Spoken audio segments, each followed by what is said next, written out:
Halo cuy, penghuni Bumi 616. Gimana kabarnya? Semoga kalian semua sehat selalu dimanapun kalian berada ya. Bertemu lagi bersama gue di channel kesayangan kalian, apalagi kalau bukan di IoTV. Channel bukan sembarang channel. Nah, di mana gue akan ngebahas semua hal random yang ada di dunia ini cuy. Kongo merupakan sebuah negara di jantung Afrika yang kaya akan mineral langka seperti emas, berlian, dan kobalt. Terdengar seperti surga bagi suatu negara. Tapi tunggu dulu. Kekayaan ini ternyata merupakan pisau bermata dua bagi Kongo.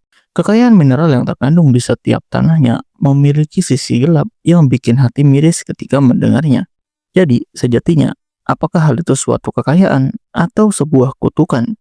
So, tanpa basa-basi lagi, silahkan siapkan cemilan kalian serta ambil posisi yang enak, karena ceritanya bakal gua mulai. Kalau sudah nyaman, mari kita kulik.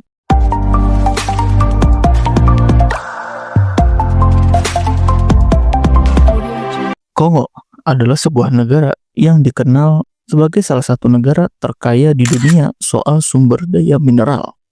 Salah satu contohnya adalah kobalt, sebuah bahan utama untuk membuat baterai lithium yang ada di smartphone, laptop, dan mobil listrik kalian. Gak cuma itu, ada juga tembaga, timah, emas, hingga berlian di dalamnya cuy. Faktanya nih, sepertiga cadangan kobalt di dunia itu ada di Kongo. Kekayaan mineral ini bikin Kongo jadi sorotan global. Bayangin aja, teknologi modern yang kita pakai sehari-hari gak akan ada tanpa mineral dari negara ini. Sound great kan? Tapi masalahnya muncul cuy. Kekayaan ini justru jadi pedang bermata dua bagi rakyat Kongo. Untuk ngerti sisi gelapnya, kita perlu balik ke masa lalu. Di awal abad ke-20, Kongo itu pernah dijajah oleh Belgia.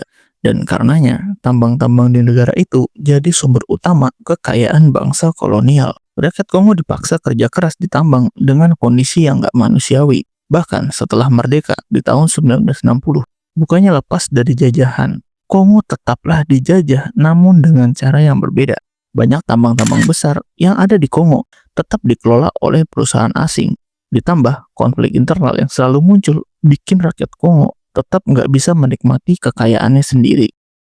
Sampai sekarang, banyak tambang di Kongo yang masih jadi area konflik. Kelompok-kelompok bersenjata sering menguasai tambang-tambang ilegal, memaksa warga lokal untuk bekerja, bahkan memicu perang saudara. Nah, salah satu yang terkenal itu ada di daerah Satanga dan Kivu, sebuah daerah kecil dengan tambang-tambang kecil yang ada di dalamnya, cuy. Parahnya lagi, sekitar 20% tambang kobalt di Kongo itu dioperasikan secara artisanal, alias tambang skala kecil. Di sini, banyak pekerja di bawah umur atau anak-anak yang terlibat, bahkan dengan resiko keselamatan yang sangat rendah cuy. Ya, gampangnya anak-anak itu kan badannya kecil, jadi gampang kalau seandainya disuruh masuk ke lubang tambang yang mereka buat gitu. Nah, karena tidak ada unsur safety sedikit pun, nggak jarang nih, kecelakaan kerja di tambang itu sampai merenggut nyawa. Miris banget kan? Mineral dari Kongo memang bikin dunia bergerak, terutama industri teknologi dan energi terbarukan. Tapi tentu saja ada harga yang mahal yang harus dibayar. Buruh tambang di Kongo sering dibayar murah, dan kondisi lingkungan di sekitar tambang juga rusak parah. Selain itu, meskipun tambang kobalt di sana menghasilkan miliaran dolar tiap tahun, nyatanya rakyat Kongo masih hidup di bawah garis kemiskinan. Ditambah korupsi yang subur di badan pemerintah Kongo, bikin keuntungan dari tambang ini nggak sampai ke mereka yang benar-benar layak mendapatkannya. Tapi kabarnya nih, meski nggak terlalu tersorot media, sekarang mulai ada sebuah gerakan untuk mengubah kondisi ini.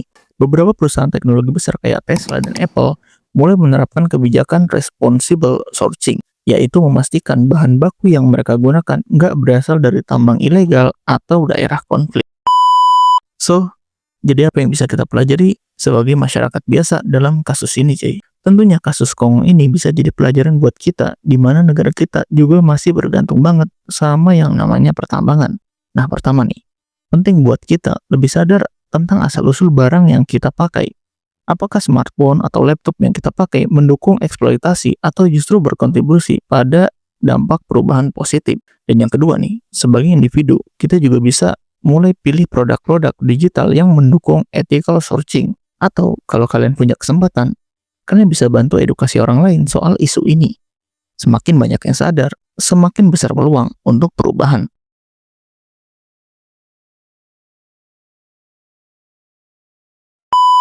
Itu dia kisah tentang tambang mineral di Kongo, sebuah dilema antara kekayaan atau sebuah kutukan. Nah, kalau menurut kalian nih, apakah negara kita sekarang ini sedang menghadapi masalah yang sama seperti negara Kongo? Atau malah lebih buruk lagi? Coba tulis pendapat kalian di kolom komentar, cuy.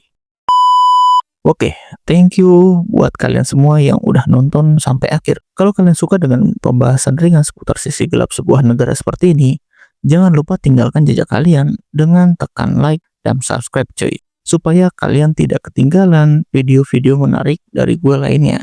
Oke, see you on the next video. Adios.